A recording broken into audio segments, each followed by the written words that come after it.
My first concert was Rat with Kix and Brittany Fox opened. I was 9 years old, and that was one that the older sister took me to. I guess I've always been a kind of an asshole because I wore a Metallica shirt because I was like, this is like the real shit. Fuck these like wimps. That's like how I felt going to my first concert as a 9-year-old.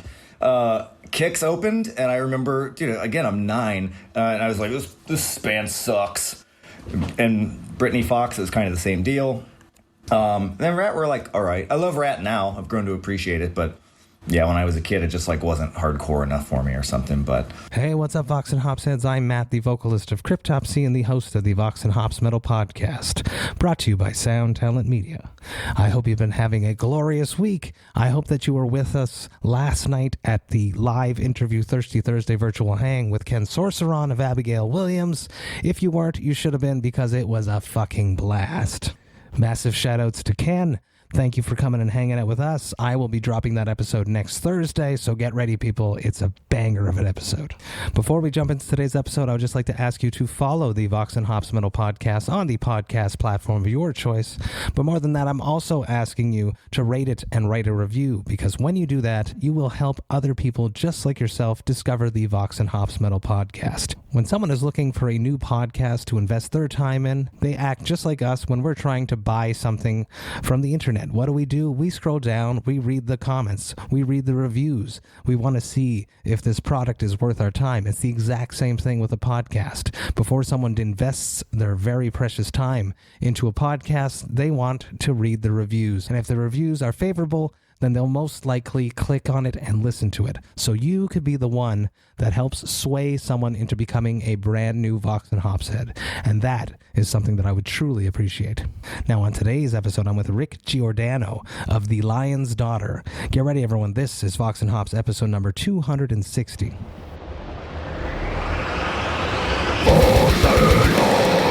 I warn you, what you are about to hear is very disturbing indeed.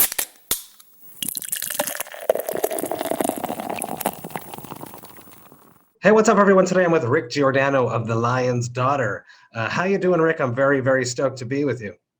Well, man, I'm happy to be here.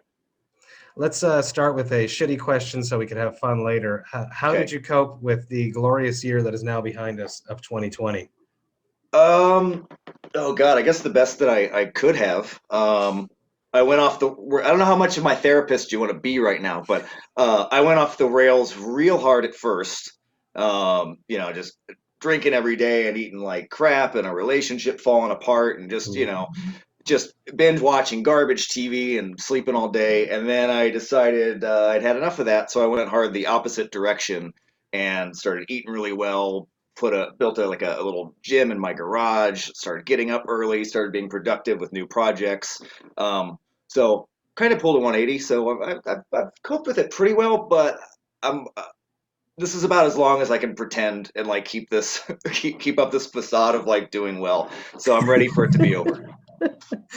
And it's hard for us being musicians, staying in one place when we're not used to it, having to, a lot of us, for myself, have to continually go to a day job as opposed to having that little reprieve of going on tour and then coming back. And, you always want something that you don't have, right? So when I'm on tour, I want to be home. And when I'm at home, I want to be on tour, and I've been home for quite some time, and that's the same for you. So it's normal to feel a bit stir crazy. Yeah, it was a lot of fun at first because a lot of people that are in metal bands don't, but I don't love people and being around people that much. So at first it was like, shit, all I have to do is like drink beer and barbecue every day. I can do this forever. Watch all the stupid old fucking horror movies on Amazon that I've never seen. Like, this is going to be great. And by month number 3, I'm like, I just want a hug. I just want to touch another person, but it seems like we're coming out of it. I got my first vaccination shot yesterday. Nice. So hopefully fairly soon, some things will be returning to normal, at least seeing friends indoors and things like that. So I'm hoping that summer is somewhat more close to a normal summer. That's my big hope right now. I feel Vox and like it Hop. will be. Sorry, go for it. Yeah. No, no, I feel like it will be. Well, I have also have hope because I have to have hope. It's the only way I'm going to keep going. So It keeps us smiling, Rick. It's important. yeah, If you smile, it tricks the brain into thinking we're happy, right? sure does. Yeah. Vox and Hops is all about hanging out with my metal friends, talking about their lives, music, and craft beer. What beer are we going to virtually share today, Rick? Okay, so I've actually got something kind of special.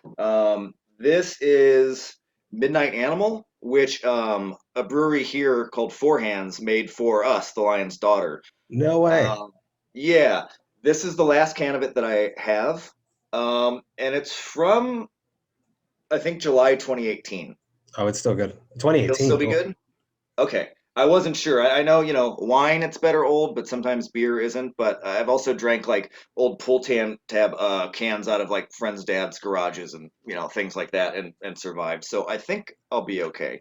so this is that. It's a brown with coffee, right? It's a coffee brown, yeah. It's basically they have one called cast iron oatmeal brown, and it's basically just that with coffee added to it. So what's Um, the ABV on that? I think it's around 6. I'm not Okay, sure. we'll see. We'll see. We'll see. If it tastes funky, you can go up to the other one. Yeah. Yeah, yeah, because the other one I have is a Four Hands Warhammer Imperial IPA, which is not 6, 10, something like that. This shit's pretty. It's not. It's only 9%, but it's pretty lethal. I mean, it's called Warhammer for a reason. I love But it. and I if love all else fails, I have a whole bottle of tequila just in case, just in case we need it. The emergency bottle. I love it. For myself, I will be drinking Icare, Icare from. It's actually a really cool collab. It's celebrating Brasserie Gallicus's second anniversary. They teamed up with 6 different breweries for unique brews. This one is with BreWskey, which was one of Montreal's most hyped, coolest breweries right in downtown in the old port of Montreal. I love them to death. This is a triple IPA with Stratus, Nelson Sauvin, and El Dorado. This one clocks in at a whopping 10.5% ABV. Super cool, and happy birthday anniversary to Brasserie Gallicus. Very stoked I got my hands on this. So how's that coffee brown? It smells great. So let's see. Cheers. Step 1.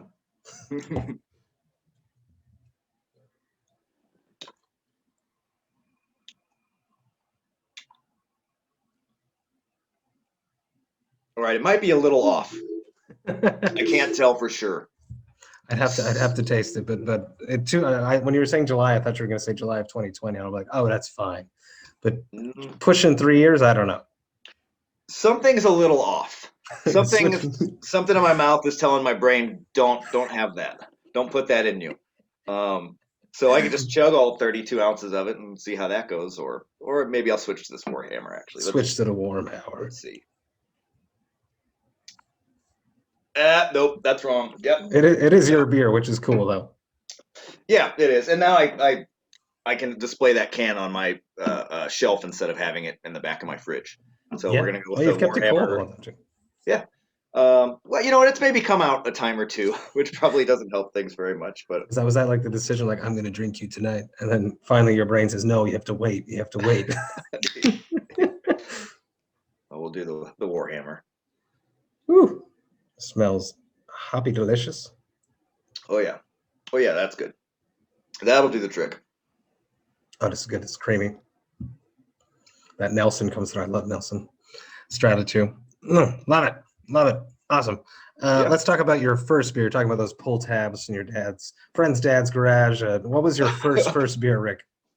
My very first beer, I think, was when I was a kid. I've got a sister who's about 10 years older, so she introduced me to every great slash terrible thing in life. But I think she told me when it was just a Tuesday night at home, and I was probably like 7 or 8 years old or something, and my dad drank Busch beer, and she told me like, "Oh, just go grab one and bring it in here, and like we'll drink it." And I was like, "Okay, well you're older than me, and you make the rules, so I'll do that." So I grabbed a Busch, and I probably got halfway through it. I didn't think it was that bad, and then I got busted. And my parents weren't even mad. They just thought they just thought I was a fucking idiot, is what they thought, and they were kind of correct. But I guess that was the first real beer I had until later as a teenager. I was into like LSD and shit like that. And I always thought that beer was for jocks because in my high school it kind of was. And the skateboarder kids, and we fought with those guys all the time, so we didn't drink it all. But the first stuff I did drink was Meisterbrow when that was Mm. around, because it was, I think, $4 for like a 12 pack back in Wow. the day. So if you could come up with $2 and your friend had $2 and you could find somebody that was over 21, you could get stupid. So yeah, and I think they don't make Meisterbrow anymore. I don't think I've they have for a I've while. never come across that. Okay, it's the beer. If you watch Christmas Vacation, it's the beer that Cousin Eddie drinks. You know it's good. The price point makes sense now too. Right, right. How about that first craft beer experience? I'm not totally sure because I think any first craft beers I ever had, I didn't like. I mean, I think the first IPAs I ever had, I just thought were gross. And it was probably only a few years ago. It was probably through these Four Hands guys who are locals, and we always work with them with band stuff. They will just be like, "Hey, you guys are going on tour. Here's some cases of beer. Like, we love the band, love supporting you." Having like a nap beer became a thing on long drives after a while. Like, oh, okay, I'll just crush one of these IPAs and I'll just keel over in the van. So that's kind of what got me into those. But yeah, it wasn't. I mean, it wasn't. It was years of drinking just cheap beer, and then I finally just moved on to just whiskey and tequila and stuff before I really tried any craft stuff, which is weird because I've worked in bars for years also, and I've just never bothered, but I've grown to appreciate it lately. Awesome. Let's move back to your youth. The soundtrack of your youth. When you were growing up in your parents' or guardians' house, what music was playing when you were not in control of the radio? What music did your parents or guardians listen to? I imagine it's that 10-year older sister, once again, that had to control the radio. She did, but it was cool that she did. Because what was cooler was when her boyfriends took control. But my dad is a classic rock guy. So I remember really early on being fascinated with Alice Cooper. I thought Alice Cooper was the coolest thing, and and back then you couldn't just like queue up videos of Alice Cooper or whatever. My dad would tell me stories like, I saw him live, and then he was caught in a spider web, and then they cut his head off and all this shit. I'm just like, they really do that? This guy's, he was just like a horror villain to me, and I thought the records jammed too. So there's some of that stuff, but my mom really liked like Roy Orbison and Elvis and Everly Brothers and stuff like that, which I still love.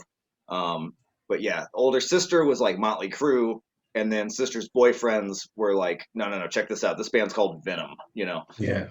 So that's where it all ramped up from there. But so for the most part, good music was always around the house. I don't know if I've spoken about this on the podcast. I was babysat by a young age by a lovely lady, and her son Timmy had a poster of Alice Cooper in his room.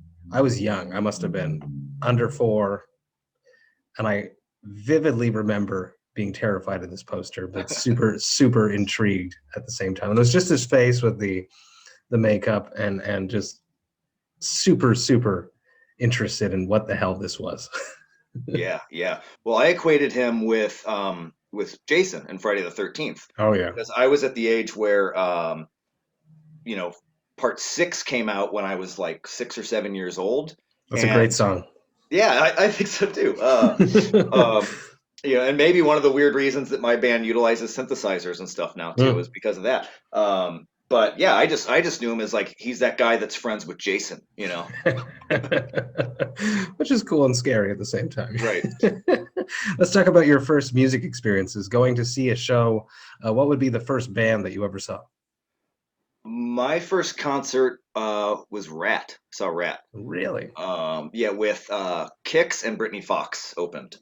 Really? I was 9 years old, and that was one that the older sister took me to, I was, God, I guess I've always been a kind of an asshole because I wore a Metallica shirt because I was like, this is like the real shit. Fuck these like wimps. That's like how I felt going to my first concert as a 9-year-old, An elitist from the beginning.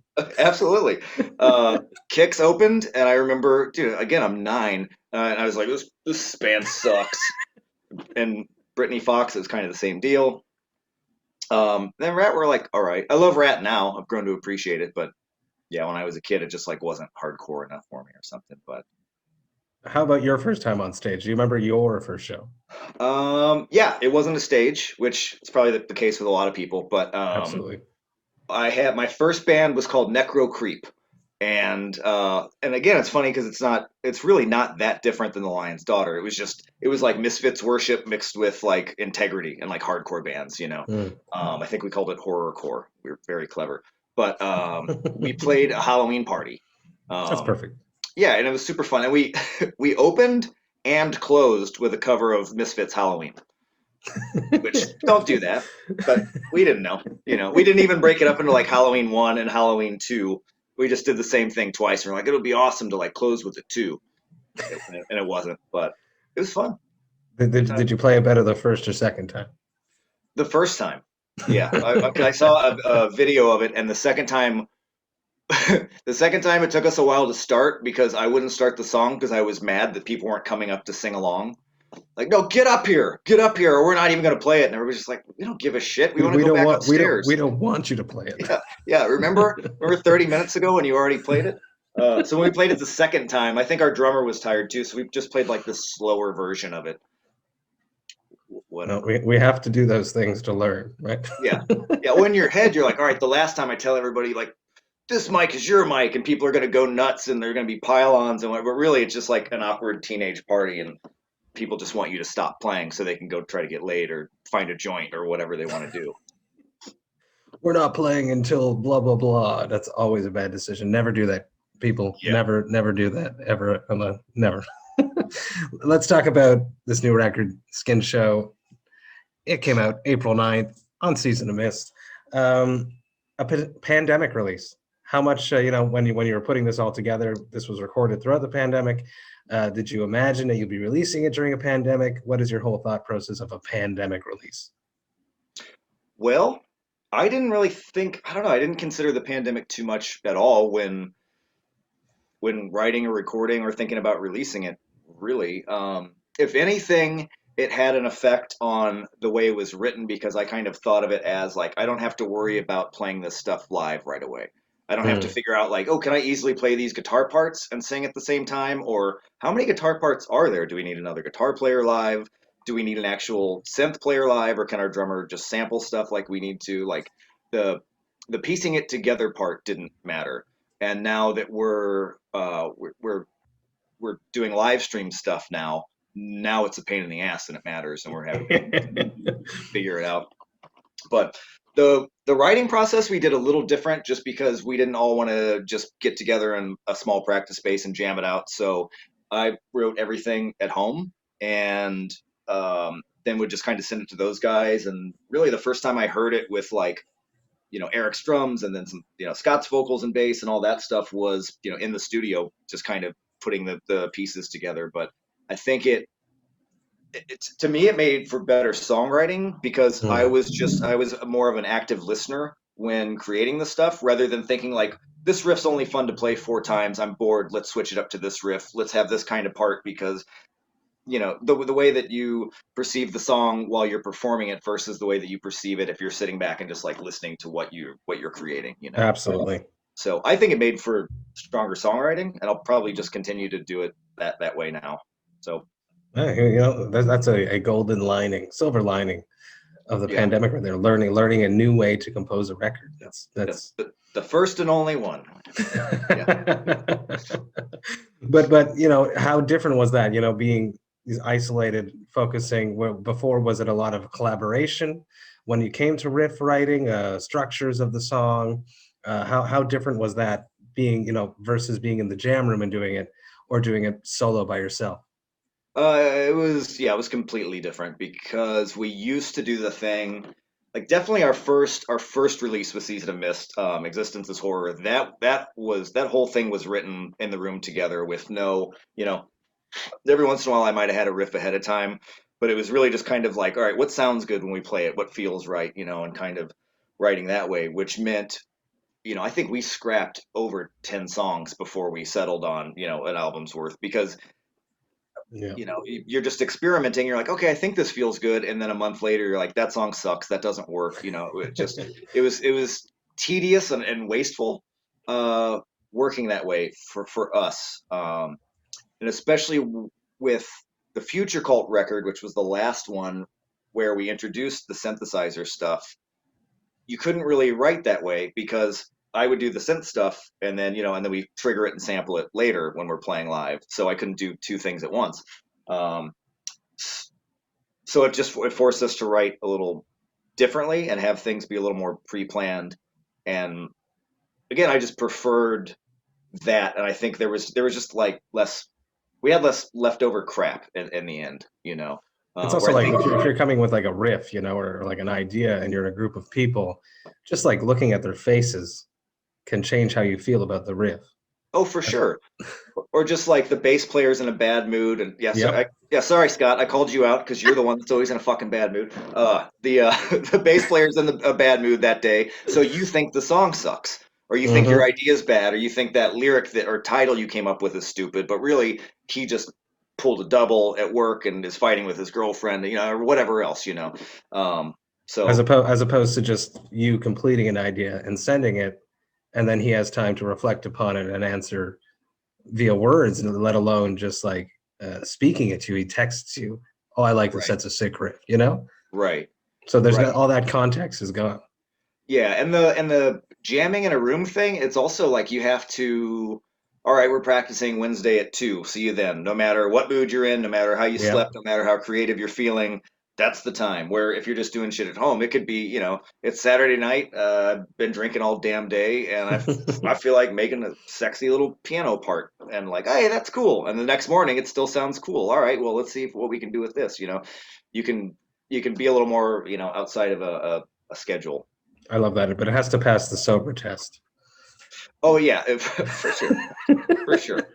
Yeah, we're pretty good about that. We're not like I've filled in like other people's bands and stuff before where they like get hammered at practice. It's Mm. just like we've never done that. Like we could do it afterwards, sure, but we're here, man. Let's like not fuck around, you know. It's work. It's you got to take it seriously. There's a lot of fun that can be had, but at the beginning you got to be sharp. Yeah, if you're not taking it seriously, you can't ask other people to. Absolutely. So. You talked about live streams. How is this something you were looking forward to? Something you think was mandatory because you can't tour this, or is it something that you're excited to do? Um, no, I don't think I was looking forward to it, and I don't think I'm excited about it. I like the live show because it's kind of like, besides some cell phone videos that might linger, Oh, this is if you eternal. Yeah. yeah, yeah, because if you fuck something up at a normal show, it's like, okay, I missed that note or my voice cracked or something, but maybe it won't at the next show. Where some stream that's gonna live forever, it's like it's like it's like doing an album live or Mm-hmm. something, which you would never do. So it's less fun in that way that you really have to focus on getting it right versus just like feeling it, and also not having an audience there in front of you, and maybe bands, to watch the warm-up bands or the bands that are going to play after you that you're excited about or whatever. It's a really It different creates like a whole experience. mood. There's no mood. Right, It's like perform. right. Yeah, yeah. So it's obviously a necessary evil right now. I guess I wouldn't even call it an evil. It's just if you want to create some kind of content and put things out there, and have pieces to accompany your record and your band and whatever. Like, this is the way to do it. And we found some like cool ways to do it. Like the big one that we're doing will be insane. I don't know when this is coming out, so I don't know if it'll air or not by then. But the lighting rig and the setup for it is beyond my comprehension. And the guy that I think, this guy Jerry Dintelman, who is I think the best lighting guy in St. Louis, he's got all this stuff from a company I think called Chabet, that is literally not even out yet. Like Oh, it's not even released yet, and he's flipping out, and he's like, "This is going to be the most insane light things I've ever done." And he's the excellent. guy that does lights for the big Pink Floyd tribute band here. Wow. So I imagine it's going to be pretty cool looking. So You I have just got to. to hit the notes right and have my voice not crack. You have to. Yeah. You can't just put out you guys standing in a room. It has to be an experience. Right, right. Especially if you're asking people to pay for it. Mhm. I think you want to give them quality. If it was a band I really liked and wanted to support, and I paid $10 or whatever, and it was like a shaky camera in a poorly lit room and it sounded bad, I would probably be like, you know what, fuck that band. I'm not actually even going to go see them when they can play live again now. So trying to do it If you right. if you could play live and you could pick the perfect tour package for Skin Show to demonstrate this new era of the Lion's Daughter, what bands would be on that package? Well, right away, I think Goblin, because we had a tour booked with Goblin in, Mm. I think it was late 2019. The whole thing was announced, it's booked. We had a month with Goblin, one of my favorite bands ever. Pretty much if I could think of a target audience to try to play to with the shit that we do, it would be them. Super stoked. One of the guys came down, had some health issues, so the Mhm. tour got rescheduled for July of 2020. So it never even got announced. And then it got rescheduled again a little later in 2020, and again never got announced because things didn't just clear up the way that they were Okay. supposed to. Yeah. Yeah, but God, I would love to see that band every night. I've gone to both. I've seen them in St. Louis. I've gone to Chicago, and I've flown to Vegas to see Goblin. I'm a huge fan, so it would be like that's like dream tour shit. Um, Besides them, like Ministry Oh would yeah. be another one that would be super great, and I think like that would be a crowd that would get what we were doing and be able to appreciate it. Um, there are a lot of bands I would love to. That band Zombie, I would love to do stuff with them. I I love that. think they're super great. Um, yeah, and then anything that are like tours with friends are always fun as well. But yeah, those are the big ones that come to mind. That kind of stuff. I do remember Goblin was supposed to come through Montreal. I remember Yeah, that. I think that was the very first date of that tour, I think it actually. was. It was at Foof's. Okay, yeah, I totally remember that, and I yep, was totally gonna go. yeah, would have uh, been fun. I'm very lucky I get to have these conversations with musicians, and leading up to the chats, I get that little bit of anxiety. Am I prepared enough? Am I ready for this? Is the person going to connect? Are they cool? I get that little anticipation, the same thing that would happen before I'd step onto a stage. So this is how I fill the void of playing live. How have you been filling the void of playing live? Oh man, I don't know if I. It's a good question because I don't know that I have, and I really miss it. Like it's one of those things like if somebody doesn't hug you for a couple months or something, you're like, hey, something's wrong. Like, what is it? And you're like, I need a hug. Oh, emotional little being. It's kind of the same shit with the stage. Like I need a bunch of people looking at me and me acting like a fool in front of them. Whether they like it or not, it like is irrelevant. But I need that attention. So I guess the one way that I've sorry, this is giving me the burps. Yeah, that happens. We're gonna Yeah, play Halloween again. right. Or you're gonna sing along, or we're out of here. Um, no, I started a really stupid podcast with a friend of mine that is almost not even worth like plugging because it's so separate from my band stuff, and I don't know. The podcast is way more silly. Where obviously the band, I'm supposed to be like a dark, serious person or something. But me and my friend Ben Schulte started a podcast that we call "Your French Fries Are Drowning." That is about us watching. We watch action movies, and we either discuss ones after we watched them, or we sit and we just watch something and let the mics roll and do a full drunk commentary. And it's basically just a way to do what we like doing, which is drinking and watching like stupid action movies, and also feeling productive. But then if people actually listen to it as well and are like, "Hey, man, that was a funny episode," like that fills a little bit of that void that not being on stage, maybe left behind. I love So that. That's amazing. Good for you. that's something. That's something to do. As soon as shit goes back to normal, I'm sure he and I both just got vaccinated, so I'm sure once the thrill is gone of the danger of like we shouldn't be together watching movies, we might lose interest, but that's something for now. um, I want to talk. You had a beer already, so I didn't know that. So I want to talk about how that happened with Four Hands. Talk to me about how that brown ale with coffee came to life. So it's a little hard to remember now. Four Hands has been around for quite a while in St. Louis. They're definitely, um, in my opinion, I don't even think it's a matter of opinion. Just it's fact that they're the best brewery in St. Louis. Everything they put out, I think, is amazing. No diss to any other breweries, but I think their stuff's amazing. And I don't know if we approached them or they approached us because we've kind of worked hand in hand, especially I work in a music venue that you've played. I saw it at the Ready Room in St. Louis. On Yes, was it Summer Slaughter? I think it's the only time I ever well, went through. I think it was. Oh, I'm gonna feel stupid if I'm wrong, but I think it was. Was that the tour with Midnight and Obituary and? Oh, it was Abysmal Dawn. Yes, I Okay, know that. I remember that club. I totally remember that club. okay, yeah, yeah, yeah. But And oh, Cannibal also Corpse. 2 years later, hey, great show. Uh, Thank but you. That was a good night. That was a good night. was that the Cannibal Corpse tour? Was that what it It was? was Cannibal Corpse, Oh, Obituary, okay. Cryptopsy, Abysmal Dawn.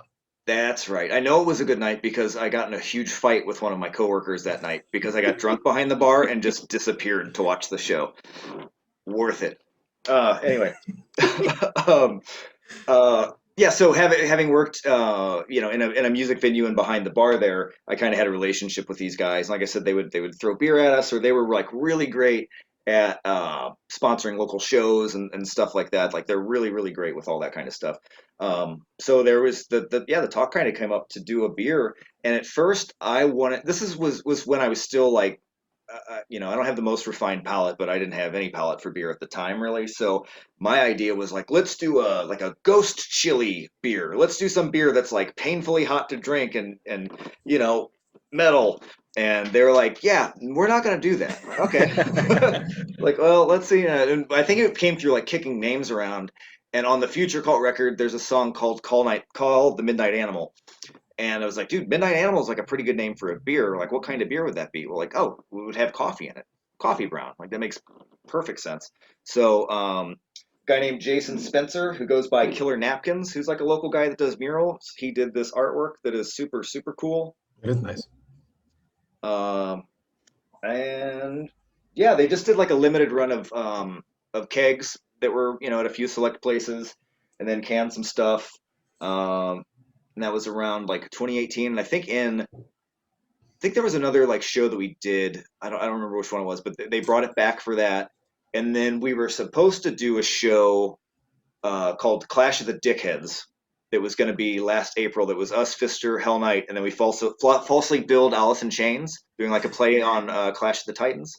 But they were going to bring it back for that, and then of course, an April concert didn't happen. But I imagine it'll resurface again one day soon, and I hope it does because it's really good when it's not almost 3 years old. It sounds amazing. It sounds amazing. It probably never happens to you, but it probably did on those days when things were too much and you were enjoying a bit too much Four Hands brews early in the pandemic before you shaped up and got that home gym and started eating right. What is your hangover cure? Oh man, I wish I had one. The only thing I found that really seems to work is like a Bloody Mary, but it's a terrible idea because you don't get normal. You start getting drunk again, and you think you feel like better, but really you're kind of buzzed, and you just want to keep going.